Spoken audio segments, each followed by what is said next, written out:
సైఫ్ అలీ ఖాన్ కేసులో ఊహించని ట్విస్ట్, నిందితుడు అరెస్ట్. చిత్ర పరిశ్రమను ఒక్కసారిగా ఉలికిపడేలా చేసింది సైఫ్ అలీ ఖాన్ కేసు.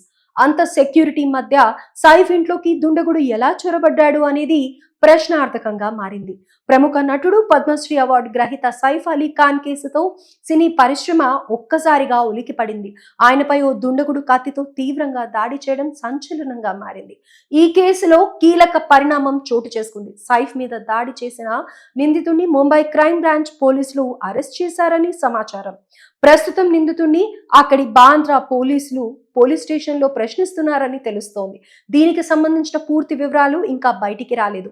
సైఫ్ అలీ ఖాన్ ఇంట్లోకి చొరబడిన నిందితుడు భారీ మొత్తంలో డబ్బులు డిమాండ్ చేసినట్లు తెలుస్తోంది. సైఫ్ ఫ్లాట్ లోకి వచ్చిన నిందితుడు మొదట పని మనిషి ఏలియం ఫిలిప్స్ పై కత్తితో అటాక్ చేశాడని పోలీసులు తెలిపారు.